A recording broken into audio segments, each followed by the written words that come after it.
Hello and welcome, everybody.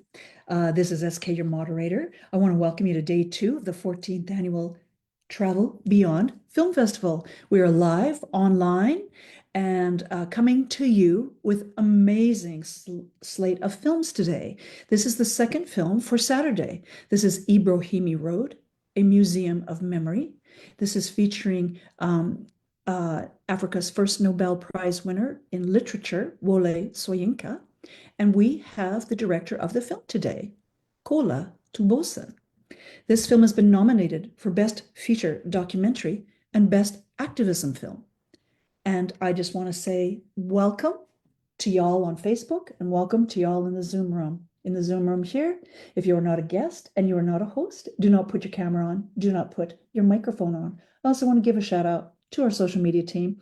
Representing today is Mr. Bradley from California. Thank you so much. And I'm going to say, take it away, gentlemen. Paul, you are first. Thank you so much, SK. Mr. Tubosun, thank you for being here with us today. I absolutely loved your film about Mr. Soyinka's life. I was curious, what inspired you to make this documentary? Was this presented to you by the university at Ibadan, or was this something you came to yourself? Thank you. Thank you very much for having me, and thank you for choosing my film for the festival. It's a long story, but I'll try to make it short. I was myself a student of the University of Ibadan. I was there between 2000 and 2005. But all the time I was there, the knowledge of Shoyinka's time as a member of staff was very sparse. I didn't know as much. I couldn't ascertain a number of details. People said a number of things, and the attitude of the university to him or to his presence in the university was always ambiguous. I wasn't sure whether it was positive or not. They didn't celebrate him as much. And I had no idea that that building that I had lived had remained there. So it was way many years after I had left the University of Ibadan. I had come to the US for Fulbright program, had gone back. And one day I was back in the university and a friend of mine and I were talking, and he told me that there was this building in the university that Shoyinka had lived in. And I had no idea that it was still there. So he took me there and I saw it and I was like, okay, so this building is there. And way before then, I had come across this book that he published in 94. I have a copy of it here. It's not very clear. The Ibadan as the blur thing is messing it up. He was sitting right in front of that building with the carvings beside him. And so that was one of my favorite writings of Shoyinka. So by the time I figured out that the building was in the university, it was way after I had left the university. And it was also around the time when I had got a scholarship to write a biography of Shoyinka of some sort in 2018. So I wrote to him saying, I've seen this building where you used to live. Would you like to come back and take another picture sitting on the steps? And first he said he was not going to do that. And second, he said that was not the building where that photo was taken. And I was shocked because I had been there and I'd seen the similarities on the photo. And I sent him the photo I'd seen, the similarities, the crack on the concrete. And I also found a video of him sitting and having an interview. And it was then he agreed that, oh, yes, it was the building, that he himself had transposed the building into some other place. So a combination of that and the curiosity that somebody who had lived in a building that had so much to do with his life had actually forgotten that I had lived there got me curious that what was special about this place enough for him to want to remove it from his memory. And I started talking to a number of people. I spoke with his children. I spoke with a number of other people. And it was in the discovery and the fact details I found. And at the time, I was just trying to write a book, a chapter. Ebrohimie Road was going to be a chapter in that long book. And it was just 2 years ago, when I now met someone from Open Society and I shared with them that, well, Shoyinka will be 90 and I have this story that has interested me. I would like to bring him back to Ibadan. And then they agreed to do it. It was supposed to be like 15, 20 minutes documentary of him going back, just walking through the memories. Of course, but I went back to him to share the idea. He said, no, I remember I told you I'm not going back to that space.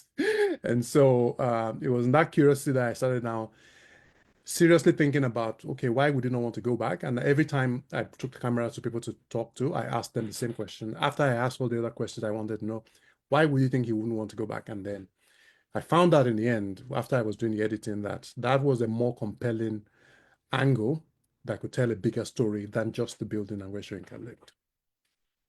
Yeah, I love how you used the building to kind of center the documentary, because it really elevates it from just a simple biography about his life and the trials that he went through. I am curious, as you were walking, as you were going around collecting all these interviews, you spoke to so many people. Can you kind of walk us through the process of structuring this film? Hmm. What influenced your approach? How much interview footage did you actually get? Did we see everything, or is there a lot that's left that we didn't see? Yes, I got about 16 to 17 hours of footage. So yes, there's so much that was cut out. But I was lucky in the time in terms of the people I got to speak with, because like I said, I started by saying I would do a 15-minute short documentary. But as soon as I went to Sri and he said no, that he was not coming there. First I was depressed. Like, how do I pull this off now that he's not going to be there? And then I realized the more I went on that, there was a bigger story that I could tell. I spoke with a friend of mine mentioned a book by Femi Yuba called Living with Shrinker or Growing with Shrinker or something like that. Yuba turned out to be the first assistant Shrinker had when he was in Ibadan in the 50s, long before Ebrohimie Road. So he was not central to the story in terms of Ebrohimie Road. He never lived in Ebrohimie with him, but he had a story of Shrinker of a different time. So he was the first person to say yes to the interview. So I took the camera and went to New Orleans to interview him. It was so I asked all the questions I could ask. He had told me that he was not connected to Ebrohimie, but I knew there were other things I could get from him. So I asked, questions about the Civil War. I asked about Shoinka in Ibadan, the memory he had, and then Shoinka's relationship with his wife and children and stuff like that. So after then, it was easy for him to now connect me to Shoinka's sister, Folabo, who was in Kansas, whom I had also met in when I was doing the earlier research for the book. So she also, sat down and gave me an interview. So it was the two of them I had first, but I wanted to have the children. I knew one of his children, Olaokun, the firstborn, who was in Nigeria. Shoinka had agreed to not go to Ibadan, but he had agreed to sit down for an interview, but we couldn't nail him down to a time. So he kept giving us different times. So that was, just waiting.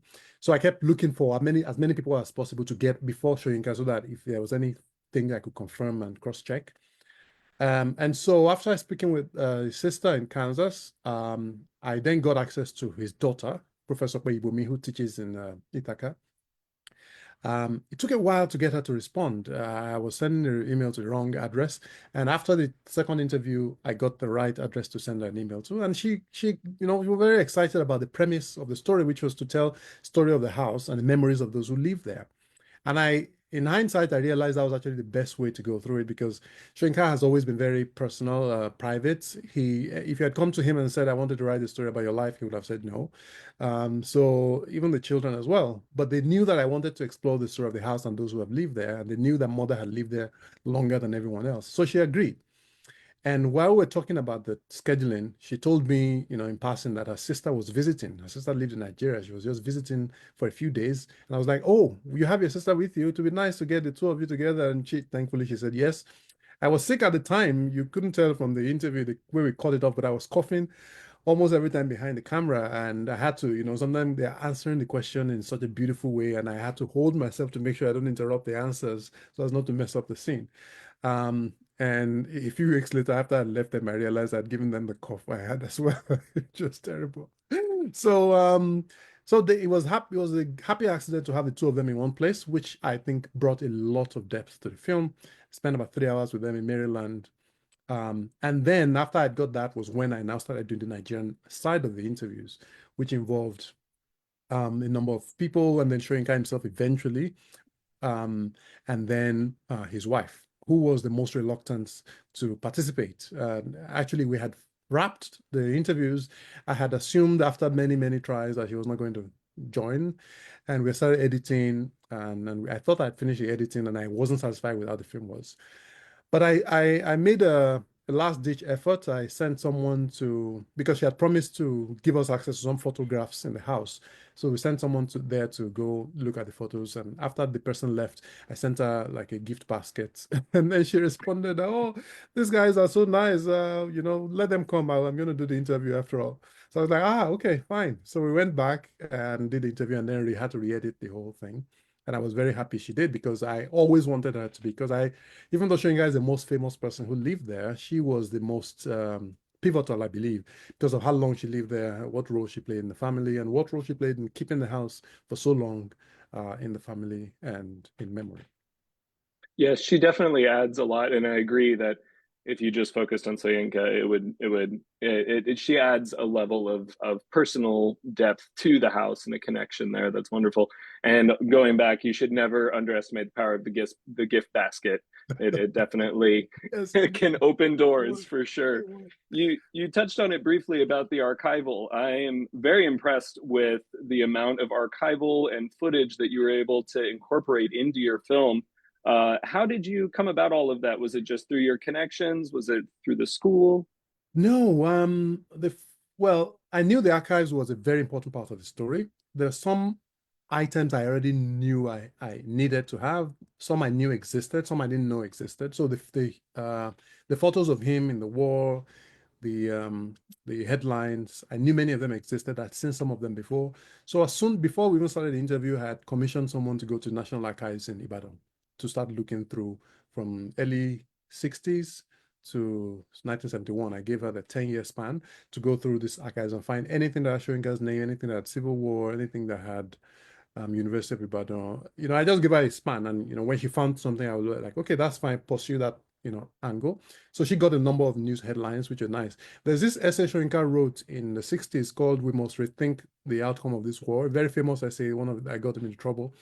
I hadn't got a copy of it before, and I hadn't read it. So it was my first time of actually having access to it. And I was happy to do that. And then I told her to find all the responses and rejoinders people wrote around that time. Those were published as well, and we were happy to get that. It was during the editing that I then realized that there were other publications not in Nigeria that were also relevant. And so I went to newspaper.com, which I think is now owned by anyway, these guys that do DNA thing, ancestry.com. So I registered and spent a few days just, between that period of time, looking at how people talked about Shoyinka, his time in prison, the responses people had outside of the country. And then towards the end, when he got the Nobel Prize, what was the responses? I used some of that in the end as well. So those were the major research things I used. And then, like I said, the box of photographs that the ex-wife provided for us was very helpful. A number of photos of the house. The photo of the house without it being boarded up when it used to be open, and the carvings, all of those things. I had gotten the interview, I had done the editing, and I knew that something was missing. But when the researcher went there and looked through and they were showing me those photos, I was so happy that there was a photo of the house, in those days, not just the one we had from Reuters of him sitting down in front of the house. I wanted other photos of just regular people just being around the house and how the carvings were placed around the place. So that was when we were able to find all of that. At the beginning, I didn't know I could find all of those things. It was nice to be able to then pair all those things we found with the interviews and place them in the right location. I was curious when you finally got to meet Mr. Soyinka, how was that interview? Was there anything he said that surprised you, or any personality traits that came through in his interview that you were like, I didn't know? Because I get the sense it was almost like meeting a hero. It was someone that you admired, and then you finally get to meet him in person. How was that experience? Well, so I had met Shoyinka, like I said, in 2018. Actually, the first time I met him personally, I think, was 2016. I had written a piece in the newspaper in Nigeria, and there was an occasion to meet. That was when I got his email address for the first time, and we had a few interviews even before then. There was a house that his uncle used to live in Lagos that had been demolished. And I had wanted to interview him about his memories in the place. So I have been engaging with this kind of subject in Nigeria for a while, and with him also for a while. In 2018, he invited me to his house in Abeokuta for an interview, and then he brought out his Jeep and drove me around the place and showed me all the areas. And I wrote a piece in Popular at the time called "A House for Mr. Shoyinka." which went really viral. And that was about the house he lives in Abeokuta. So this one was about the house in Ibadan, which, like I said, he didn't have very fond memories of. But the interview was also interesting because, like I said, he kept giving me different times. He's a busy man. He's never in one place. But the day he finally agreed to an interview was a day that I was supposed to be somewhere else in Brown University. I had a conference that I had pre-planned. So I had to deputize one of my crew members, a friend of mine, colleague, to do the interview. So that interview of Soyinka in Ibadan in the film was not done by me, it was done by Deji, who is a friend and colleague. So he and I went back and forth. We had a lot of interviews, Zoom calls, nailing down the questions I wanted him to answer, and also agreeing on how to ask them, because the email conversation that I'd had with Shoyinka during the production of the film was sometimes tense, sometimes contentious, sometimes dismissive. I got a sense that he didn't want that part of his life excavated and explored. I figured out why, of course, while doing the film, but I didn't want to give up. So I tried to manage his expectations that, we're not going on a fishing expedition, all of that. Yeah, there's some important things that only he could answer. And eventually he agreed that, I'll sit down with you, but there's some questions I'm not going to answer. There's some things I'm not going to do. So I was like, okay, fine, just, let's schedule the thing and just make it happen. At some point, actually, I was ready to do the film without Chinka being present because he already gave a lot of interviews about many of the things we're going to explore, but I really still wanted him to at least answer some particular questions. So when Deji sat down with him, like he said, there were some questions he didn't want to answer because like I tried to do, the way to get into the particulars I wanted to ask was to start from the big picture, ask relevant, questions, and hope that in answering questions that approach the subject, we could get the answers without going directly. And occasionally, we could go directly to ask, how did you feel about this? What did you do here, etc. So there were some he knew, where we were going. He said he wasn't going to answer, or some he said this is not relevant to Ebrohimie Road. So let's move to the most important ones. So yeah, he thought that it was a film about his life, and he didn't want to make it a biopic.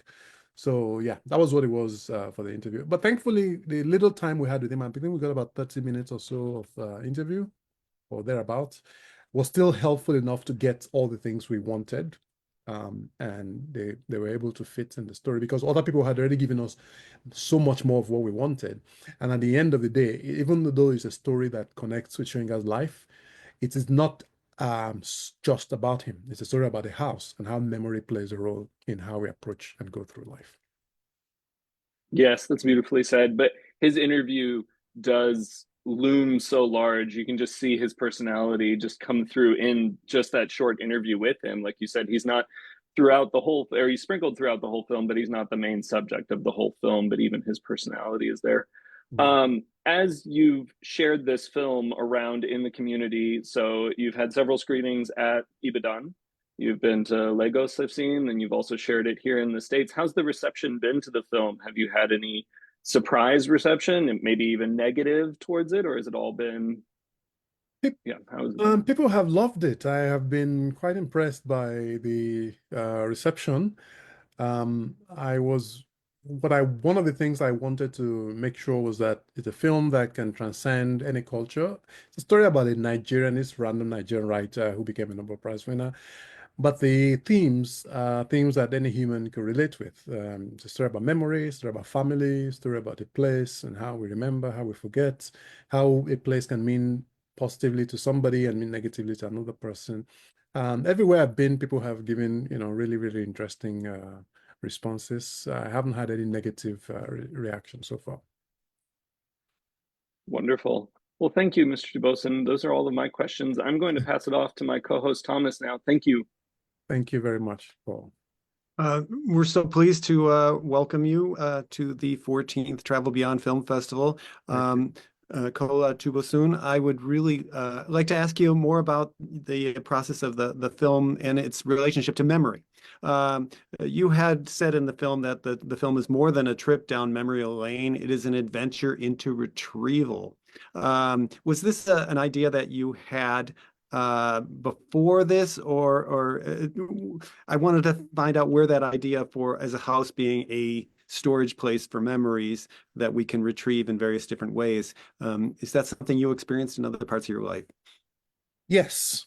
So, yeah, at the beginning of doing the film, there are many things I didn't acknowledge about myself that I found out in hindsight had probably influenced how I approached the film or why my obsession with making this film, got so intense.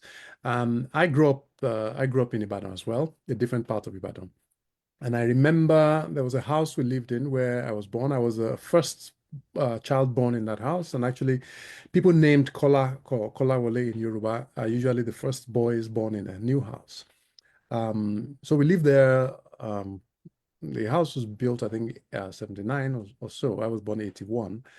And in 1994 or thereabout, we left the place, my mom and their children, because the marriage broke up.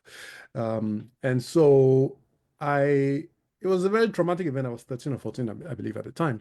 And I remember it now when I think back as being one of the quite traumatic events of my life, not just the family breaking up itself, but just leaving a place where that had meant so much to me. And I remember going back there a few times to visit my father. One of the only members of the family that did that. All the other ones, didn't find the need to do so. But I kept connecting to that space in a way that I couldn't explain to anyone else. And every time I go to Ibadan, I still go there, sometimes just drive by. Because eventually he sold the house himself and left after a while. So every time I've thought about not just my own story, but others as well. When I first came to US, I started a blog called ktraveler.com. It was a travel blog. And most of the things, when I go back there to look again, that I think I found, most of the blogs I wrote that I was more passionate about had to do with places of significance, places that have kept memories for other people. I remember visiting the Mark Twain boyhood home in Hannibal and feeling very emotional about how a place where somebody lived and had just childhood memories could play so much of a role later in his life. And also how people have preserved it. There's this wall, they said, this wall where Tom Sawyer was painting and convinced the other guy to paint it and pretend that he was enjoying himself, is kind of preserved and, as an interpretive space. And there have been many more spaces like that I've visited, presidential museums and memories. I've been to this place in Independence, Missouri, where the bust of Winston Churchill is. I can't remember the name of that school, Fulton College, and a number of other places in the US that I've, seen and appreciated as a way to preserve memory and teach history and give people a chance to experience something that, they probably have only read in books. So when I think back, I'm able to connect that to so many things that have influenced my life. But when I was doing the film, I don't think I sat down and said, oh, I'm going to write my own story. It was just something that had the day I found out that the building was there, I was just curious. I had gone to this university. I didn't know the building was there. I spoke with Soyinka. Soyinka had forgotten that the building had played a role in his life.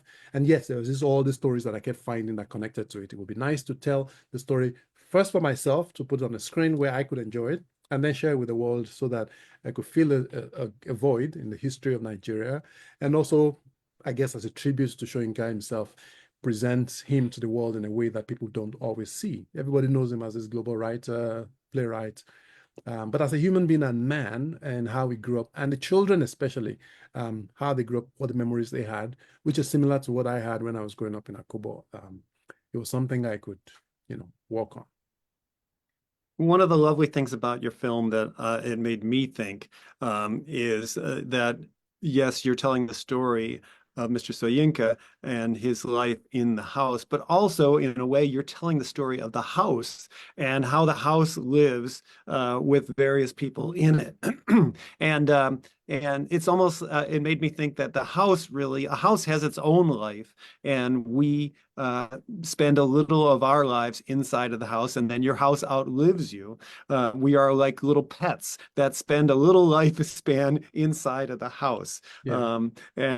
So that made me feel really interesting. Of course, I can't say that without mentioning your very last clip, which made my heart break, which was about the dog that passed away, Yes. unfortunately, in the house.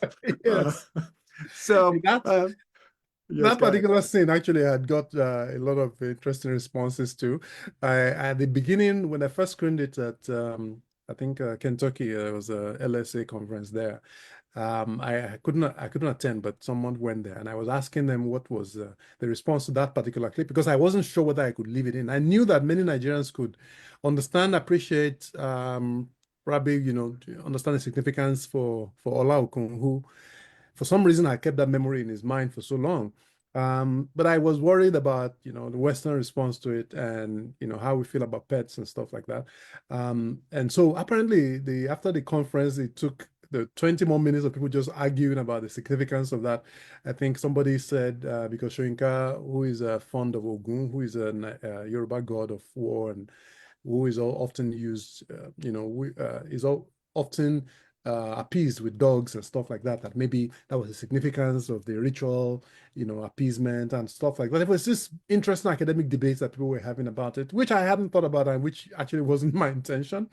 But then I removed it for a while, and then I decided eventually to leave it there because, again, speaking of memory, it's a core memory for Ola who had lived there. And when I spoke with his sisters, they said he was devastated actually in real life at the time. And he was inconsolable for so long. He wanted, his dog back. I thought that, for someone now almost 60 years old to remember the exact spot something happened and something is burned in memory, it just cements the whole point of the film that it's so many things connected. But again, memory in the end still comes to find its way. So you asked the question, what is the value of memory itself? Do you come up with an with a solid answer to that question? No, I didn't. I would like the viewer to decide for themselves what memory means to them and how it plays a role. And the house itself has its own memory, apparently, Exactly. which is interesting and fun. I wanted to ask, are you interested in exploring the memory of buildings or the memory of objects in other projects? Is that, or is that just a happy accident for this particular? I have been, like I said, I have written about all these places where, on my blog, you'll find many of those kind of places where I've visited and written about. Some places that have been very well done, interpretive museums or spaces. Some in Nigeria as well. Fela Kuti's old house in Ikeja has been preserved and represented. And one of the things I've started thinking about now, actually, is that Ebrohimie Road house, because I did the film hoping that the university or people who matter, who know the value of the film, will be convinced to preserve it, acquire it, and do something with it.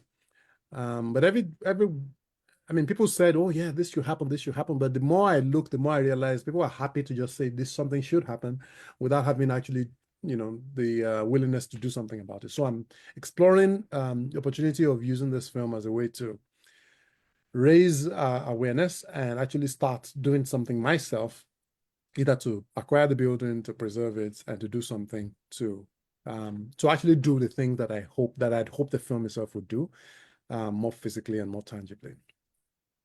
I have an interesting coincidence. When I was 7 years old, my family was vacationing in Ottawa, and I was wandering around the hotel, the Holiday Inn, creating trouble. And there was a big motorcade pulling into the hotel, and out steps this gentleman. And someone said, "Well, do you want to shake his hand?" And I went over, and then this 7-year-old boy shook the man's hand, and it was General Gowan. And I'm Oh, curious, really? yeah, and I'm interested in. I know I read that General Gowan is still alive, and Yes. does he have anything to say about Mr. Soyinka, or have you thought about interviewing him? Yeah, it's a good question. Actually, he was one of those I wanted to interview. At the beginning, I sent a lot of fillers around people who might know him, asking if I could speak with him. I wanted to interview Obasanjo as well. Obasanjo, who was actually the catalyst for Soyinka's arrest, I believe, because even though they're from the same state, they have had this huge rivalry, so to speak, over the years.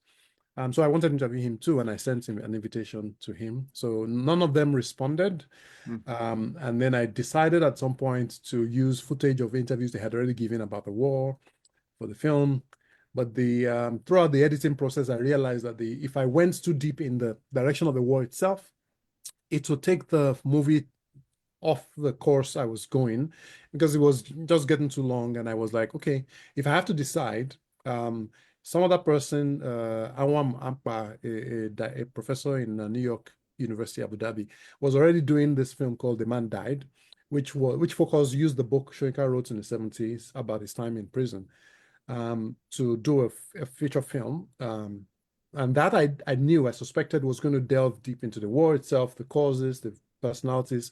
So I was like, okay, if I could just focus on my own remit, which is to use memory as a way to explore this building as a potential subject of a film, then maybe I should leave that war part separately. But if I had a chance, if they had said yes, I would have certainly interviewed them to know what personally they felt. I mean, they have written books already about it, but sometimes it's helpful to sit down face to face and ask people questions. You may be surprised at important things to get out.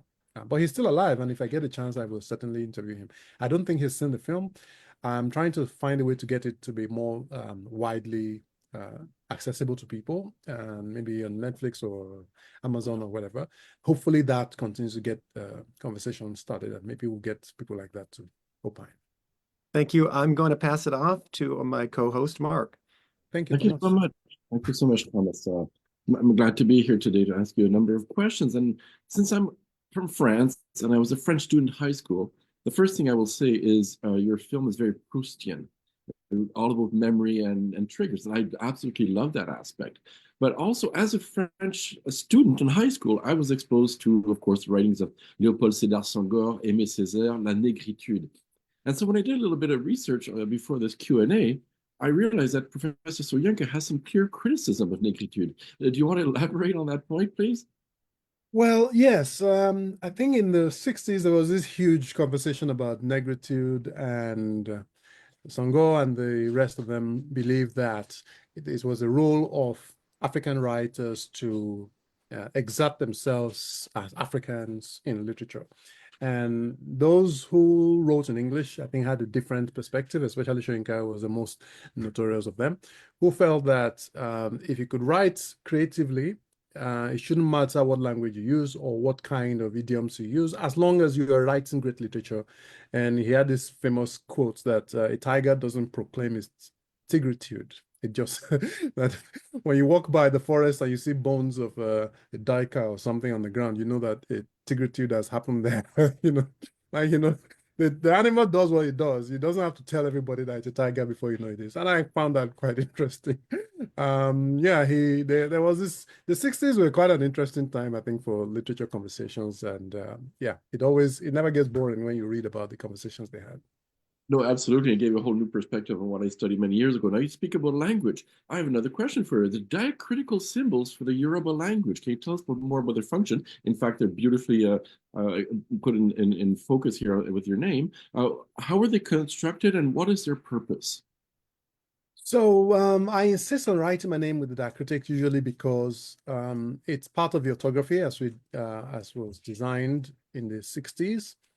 It gave us a chance to disambiguate, because Yoruba, being a tonal language, meant that if you said a word like owo, which means money, and you say another one like owo, which means business, you couldn't tell them apart if you wrote them down as OWO without putting the marks there. And then if you said a word like owo, which means hands, another one like owo, which means respect, you're using OWO, but now the quality of the vowels are different. O is different from O. And so my name Kola, for instance, the O there is demarcated with a dot underneath to show the difference between ko and ko. And the marks on top of it is to show the tonal differences, where if it goes this way, it means it's a high tone, ko. And if it goes down this way, it means the low tone, like bosun, Kola Tubosun. So typically what it is, some people write it without it, but again, if you are literate in a language, it might get confusing, especially when words are spelled the same way and you don't have all of that. So yeah, it's a part of orthography. My work as a linguist, which is actually my day job, I have done a lot of work in language technology to make sure that Yoruba language is properly written online. and that when we write them properly, it helps in several significant other ways, like language technology, and it just improves the content of Yoruba language texts on the internet. Well, I'm 100% with you as a French citizen. The number of battles we've had just to have an accent on our name, on our driver's license, is just insane in North America. Yes. So let's go for diacritical symbols all the way. Now, I have another question. I'm very nerdy. Now, this is a phalleristics question. During the Nobel Prize ceremony, Wole Soyinka is proudly wearing a white and green medal. Can you tell us more about this order? And is it true that he repudiated this medal? What medal? Sorry. It was, I think it's the Order, if I'm not mistaken, Order of the Federal Republic, and he's wearing it. It's white and green. And the prize. I believe that there was a Nigerian journalist called Delegiwa that was killed by letter bomb in October of 1986. I believe that I think Soyinka at the time felt that the government of the day, the military government of General Babangida, was not forthcoming about their role in the assassination, we call it now, of that journalist. I believe that may have been why, after the Nobel Prize, he decided that the national honor that had been given to him was no longer something he felt comfortable wearing. I believe that's what he was referring to. Well, it's a great act that he did. Of course, I will move on to the sculpture collection. And there's a question of art pillaging by foreigners that's mentioned in your documentary. And does Professor Soyinka or yourself believe that African art should be repatriated to Africa as a whole? Meaning, for instance, do we empty the Musée Branly and the British Museum and bring it back to Africa? Or is there a medium? What are your thoughts on the question? I don't want you to speak, of course, for Professor Soyinka. Yes, I have been very curious about Soyinka's position on the matter. I mean, he of course, being around in the 60s when many of them were being taken away, was very concerned that we're losing a lot of the heritage into private hands. But many of the art, I believe, in European galleries and museums today were taken way earlier during the colonial times. There's this famous or infamous punitive expedition of 1897, I believe, in Benin, where the British sent a lot of soldiers to sack a whole town, a whole city of Benin, and took several, hundreds or thousands of items, many of which you can find today at the British Museum. Some of them were sold to private hands, and you can find them all around Europe. Some of them have been repatriated back, and some still remain there. I hear all these conversations every day about what we should do, and there are those on both extremes. Some say repatriate everything, empty the museum, send it back where it belongs. Some say, there's some condescending responses, of course, of people who say, oh, Africans can't take care of their things, so therefore you can't send them back. That's also ridiculous. The way I've approached it in my own thinking is that the art collections fall into different categories. There are some that are, first of all, let's agree who owns the artwork. Many of them were stolen, so they belong to the people who own them. The question about where we put them now, where they should be now, is where I'm going to address. And I think that the collections belong in different categories. There's some that have ritual significance. So there's a particular original bronze carving called Oriolokun, which used to be in Ife. And the significance of that particular material was that when the new king, Oni, had been crowned, the head was buried somewhere in the city. And then when the Oni dies and a new one has to come, they have to unearth the thing and then perform some rituals. And then when the new king is crowned, they bury it again. So that certainly has something to do in the place where he was, where he lives. And I believe that many other artworks like that exist, like the Rapa Nui heads and stuff that have significance where they were taken. But there are some that are just decorative and probably don't need specifically to be in particular places. So if I would approach that, if somebody asked me what I would do, first, let's deal with the ownership. Who owns this work? Let's agree on who owns them. And then let's work out the agreement on what do we do with those that don't have to go back. Some have to go back again because of ritual significance. The ones that don't have to go back, we can then decide, okay, since we agree you own this thing, let's now work out, maybe loan agreements or whatever to say that they will keep them in these particular places so that everybody around the world can have access to them. But then because you own them, we are going to give you a certain amount from the amount we make from the people who come to see them, because so that we can then use them to be able to explain and understand global art around the world. That way, the owners of those items benefit from them economically, and then the world population also benefits from being able to still have access to them. But if the owners say there are particular ones that need to be physically present where they originally were, there's no reason why we shouldn't send them back. Well, thank you. Thank you. Now, I have another unusual question for you. Professor Soyinka seems to be immune from this disease called Nobelitis. I know you've probably heard about it, where Nobel Prize winners start going on crazy ideas. Do you have any idea why he's so grounded and didn't get that disease? He did say that for 2 years or so after he won the prize, he couldn't write anything.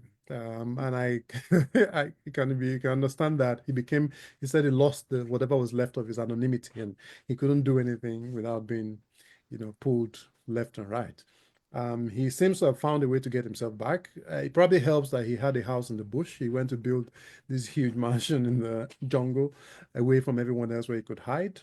That probably helps. And I think he's always had something in him that makes him comfortable with himself, enough to not be bothered by, whatever anyone was doing, which was a little more, um,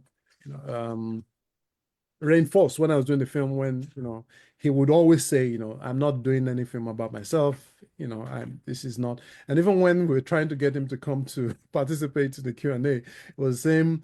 I knew, I've got a sense that and he hasn't seen the film anyway, so he probably doesn't know what people want to know, why they want to see him in places like this.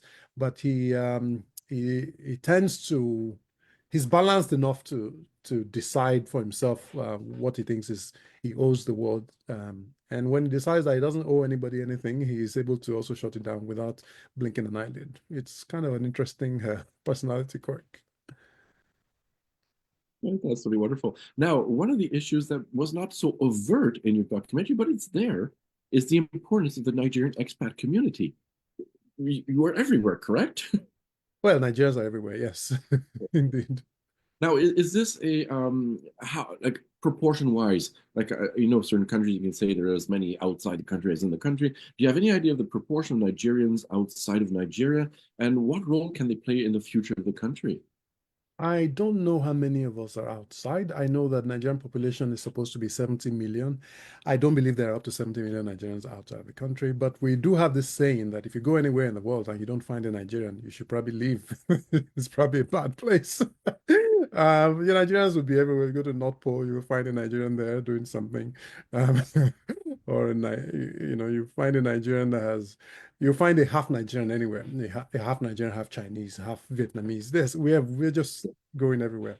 During soccer, you always see a flag somewhere, and I always, there's a flag. So what role do we play?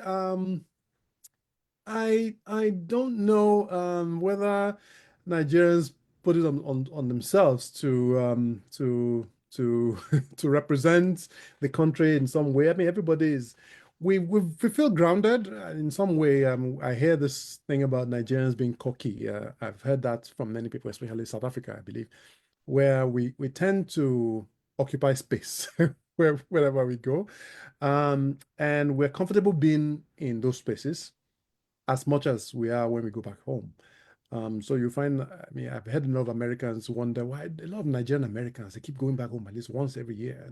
And almost everyone else become American and they just forget about wherever they're from and they want to be American. But Nigerians just wants to keep one leg in and one leg out. It's what it is. I don't know whether I can speak to that, but I find it interesting myself as well. Well, thank you so much, Kola, for your answers today. I really enjoyed the documentary and enjoyed speaking with you today. And I'll send this over to the moderator, and I hope we speak again. Thank you, Mark. Well, I want to just thank you, Mark, Thomas, and Paul for those wonderful questions, and Kola for those riveting answers. We do have some audience questions before we round out this interview with our final question from the programming team. We have a question about you yourself. What inspired you to become a filmmaker? Is there something other than this project? And please tell us. Well, let me see. What was the easiest answer? I guess money. Not money for myself. But the fact that Open Society was willing to give money, like I said, I was writing a story as a chapter in a book. And then when I spoke to this person randomly about, Shoyinka is going to be 90, I would like to do something to mark his birthday. Would you guys have funding? And they were like, yeah, we're going to have the money. And I was like, oh, okay, fine. But then it was, of course, after they had said yes, that I realized how much of an issue I'd put myself into because I had not done a film before. I had no idea how any of this works. But I knew that it was a story that meant a lot to me and I didn't want to give to anyone else to mess up. So it was a challenge that then I had to embrace. And when Shoyinka said, no, I'm not coming to the house, but I will sit down for an interview, I had a choice. Okay, give the money back to the funders and, say, well, we can't do what I promised to do, or find a way to improvise and still make something happen. I was not going to give the money back. So I went there and just did it. I think the best decision I made was not giving the film to someone else to make. I was happy to be a part of every step of the process. When I needed to delegate, for some of the interviews, I was happy to do that. But I was also a part of, crafting the questions, making sure I knew what was going to happen, and then being a part of the editor or the editing, sitting with the editor over Zoom and deciding, okay, I had to write a script, transcribe all the interviews, decide what part would go in. And it went through many processes, of cutting the film down from, like I said, 16 hours of interview to get into where we are. So what motivates me is the story itself, really. I will still do the book. Ebrohimie Road will still be part of it in some way, but I'm happy that I was able to give it a full screen treatment and that I could tell the story and give that message to people who, are comfortable with the visual medium. And when the book eventually comes around, people who prefer to read will also have their own aspect. But then, since now I've done the film and it's very interesting, I think I've been caught by the bug now, and I do want to do more documentary films. Thank you so much for that answer. So with this particular project, your first real project, you were the director, writer, and producer. There were other producers, but you're now wearing 3 hats, which is generally in the indie film scene, we wear 7 hats or more. So you wore these 3 hats. How did you balance those? When were you a producer and when were you a director? Yeah, at the beginning, I said I was asking questions about, do I need to hire a director? But then the more I read about what director does, the more I realized there was nothing else to actually give out. It was a documentary meant doing a lot of interviews. It meant crafting the story and deciding what went where. And it meant sitting with the editor and deciding, what to cut out and what to keep in. There's no need to give out to anyone else because it's a story that I knew inside and out. So that was when I was the director.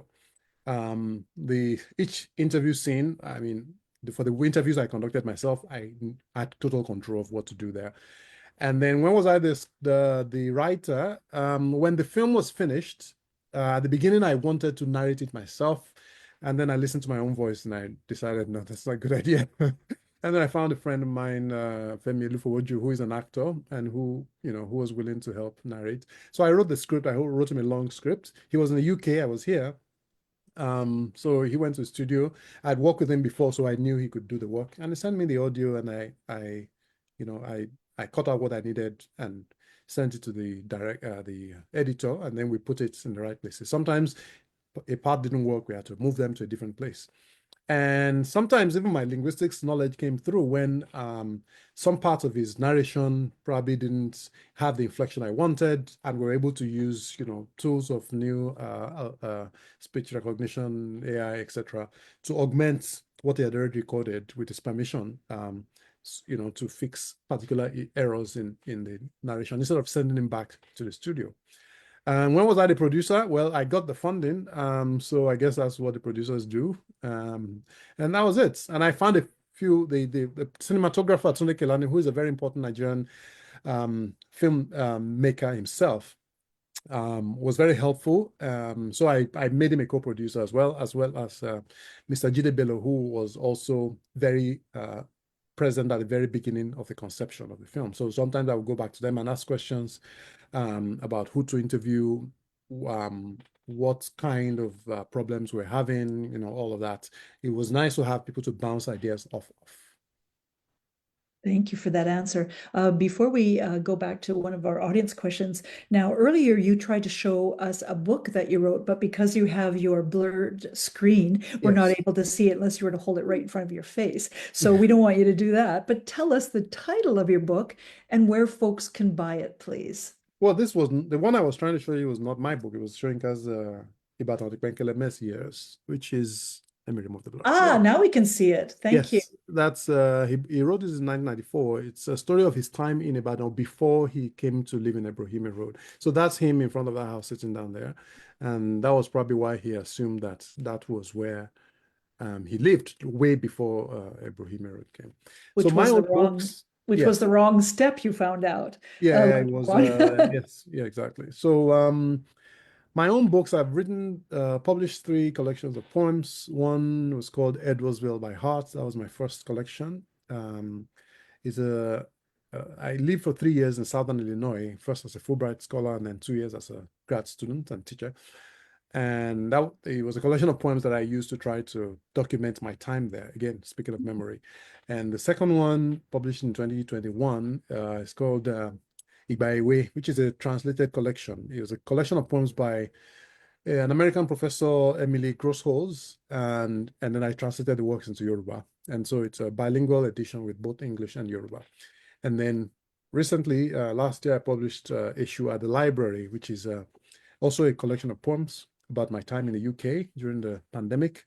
And I tried to use it to explore a mistranslation of a Yoruba deity issue, which was mistranslated as the devil in 1849, and also addressed the pandemic and a few travel stories of myself being in the UK at that time.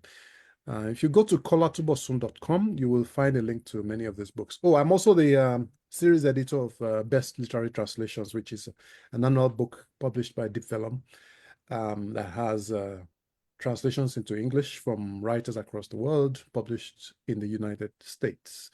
I'm the Africa co-editor, and we have an Asian co-editor, as well as a Middle Eastern co-editor and an American co-editor. Yeah. Wonderful, wonderful. Okay, we'll get that up on the Facebook page so you all can just link all the way through. Thank you.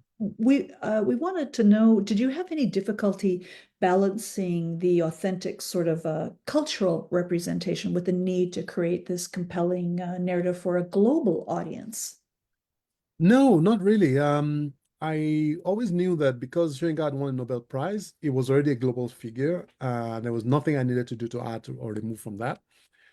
All I wanted to do next was make sure that in telling the story of Ibadan, which is a place not many people know, and the story can also translate into, any culture, anybody who gets to see it. And from the response I've got from those who have seen it, it seems that even though there might be things you don't understand, or there might be, expressions you don't understand, which we translated on the screen, you were still able to understand the basic premise of the film. But I'm willing to still put together, I'm currently working on a short curriculum, I call it, which kind of explains in detail some of the other little nuances that you might probably not catch while watching the film, showing us relationship with the University of Ibadan, for instance, showing us interest in collecting art, for instance, showing us relationship with his ex-wife and why they had such an interesting dynamic. And the children, and all the many different parts that were explored in the film, and some that were not explored, but we had in the interviews. I'm doing a series of short explainers that will be on the website, ebrohime.bolongoafrica.com. And that will be there in a few weeks. And I'm also trying to see if I can transcribe all the interviews actually that we got during the documentary, even the ones that were not in the film, and just have them published there so that people who might be interested in just exploring the deeper stories that affect Shoyinka's life, and his journey to Nobel Prize win, but also the story of memory and how we preserve things, especially in Nigeria, and a number of other political dynamics that exist in the story that you can't get from the 1.5 hour film. But those will be on the website in due course. Okay, wonderful, wonderful. What impact do you hope that this film will have on audiences, both within Africa and internationally? Yes, in Nigeria specifically, I'm still hoping that it stimulates an interest in preserving spaces. There are several stories that we have not just from Soyinka, but stories that affect Nigerian story, Nigerian Civil War, personalities, individuals, histories, just in buildings and spaces that can be preserved for both archival and also sometimes touristic purposes. So I'm hoping that more people show interest in doing work that preserves such a space. So like I said, I'm also trying to do my part to use Ebrohimie Road as a way to do one of such examples and hope that more people do the same. For people around the world, hoping that they get to learn about Soyinka, for those who don't know him before, maybe pick a book by him, learn about, the story of his life. I saw this film by the Bob Dylan story, Something Unknown. I can't remember. A Complete Unknown, yes. And that was a few weeks ago. And it reminded, actually, when I was leaving the theater, I realized it was similar to what I tried to do with Ebrohimie, which is take a little part of a man's life and examine how, individuals who have these very strange characters and have gone through this intense period of their time, and how those things affect what they became, later in life. So I'm hoping that people who see this film also get the same feeling that they got from watching A Complete Unknown, which is that, creativity sometimes, manifests itself in different ways. Sometimes there are similarities in how it does it, whether in the US, Minnesota, New York, or Ibadan. Thank you so much for that answer. All right, audience, we only have time for 2 more audience questions, which I already have loaded here. And then we have 2 questions from our programming team. From our audience, what language family is your Yoruba related to? Thank you so much. And what other languages are related to Yoruba? Yes, Yoruba is in the Niger-Congo family. That's the Greenberg classification from 1963, I believe. And the other languages there, like Igbo, like Hausa, like Edo, and all. But some people would put it under the large Bantu language family. There's a lot of debate about that.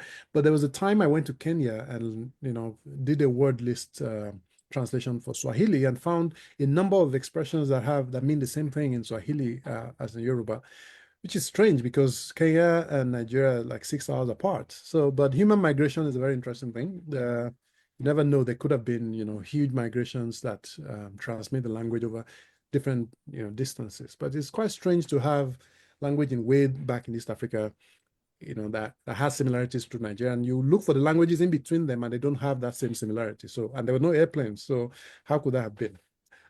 These are important questions that linguists would keep trying to find for years to come. Thank you for that answer. Now, this next question I picked because as a member of our film festival group, our original film festival group has been around for 21 years. We have done this. We have screened films at what we call satellite venues. So for instance, if in a film, there is a location of a laundromat, we'll book a laundromat for the night or something else. So this question I really loved, actually. What is the most unexpected place you've heard of Soyinka's plays being performed? Very interesting. I don't know. I haven't followed his plays as performances. I've seen a few of them, but I've only usually read them. And sometimes we use them in classrooms and stuff like that. And I was actually a part of one of his most famous plays, The Death and the King's Horseman. I translated that into Yoruba, and for the Netflix play, if you go to Netflix, you probably find it there. It's titled Election Oba, Death and the King's Horseman. So I don't know what the unusual places play has been staged, but I know one of my favorite places this film has screened, and that is in the lawn right in front of the Ebrohimie Road house. And that was in July 11, 2024. We brought the film right in front of that house, and the current residents came there, members of staff from the university came there, students came there, and many people took turns sitting on the steps and taking pictures. And it's one of the things that makes me so happy. It's like a full circle moment where the film comes back into its own original home. You just took the phrase right out of my mouth. I'll let you have it. That's exactly what I was going to say. That's beautiful. That's a beautiful experience. All right, audience. If we have some other questions that I might enjoy, I might stick those up on the Facebook page. One fun kind of thing we did while we've been researching your film is we visited Ebrohimie Road on Google Street View. Ah. And the house is not marked on Google Maps. So, Koala, is it Hmm. not time that we change this? And how do we get this to happen? I will note that down. It's one of the things, like I said, I'm trying to make sure that we have that place marked as a historical place. I have connection with Google Arts and Culture, and one of the things we'll probably try to get that, try to have a digital virtual tour where people can actually walk through with the cameras. They do that for a number of historical spaces. Maybe even renovate the house, maybe create an interpretive center, maybe create a life-size Soyinka sculpture on the steps that remain there permanently where people can sit beside and take their own pictures. A number of ideas I have in mind, hoping to get funding and collaborators, and hopefully this film makes that happen in the nearest future. But thank you for bringing that up. Well, let's make it happen. Yes. We'll do something. We'll all write letters. We'll do whatever, write to our equivalent, our congressional equivalent. All right, everyone. We have to wrap up this Q&A. I just want to also thank everyone, our hosts, with those beautiful questions and the exchange we've had today. Intellects, citizens of the world. I mean, I don't even know. Our host team is just so rad. Thomas, Mark, Paul, thank you so much for making our guest feel welcome. I could tell on his face he was having a lovely time, and still is, till our last question. All right, Koala. Thank you very much. This question is from our programming team. What have you learned about yourself through the making of this film? Very important, very interesting question. What have I learned from myself? Well, I've learned first that I can make a documentary. I can make a film. I tell everyone I'm a linguist and a writer. Now I guess I can say I'm a filmmaker. It took a while to be able to say it confidently, but I think I can get away with it now. Yes, that I have learned. Also learned that that I can, if I put my mind to something, it can come through and become real. So that's validating in some way. Thank you so much. Please give our best to Mr. Soyinka. I will. Everyone, this has been the Q&A for Ebrohimie Road, a museum of memory. This is Kola Tubosun, and this film has been nominated for Best Feature Documentary and Best Activism Film. Now that it has premiered up on our Cinebox, y'all can go and see that throughout the day until you can no longer see it. But I want to thank you so much for your presence today. Everyone, join us back a little later this afternoon at 3:05 for our next Q&A. Have a wonderful day. Thanks so much. Thank you so much.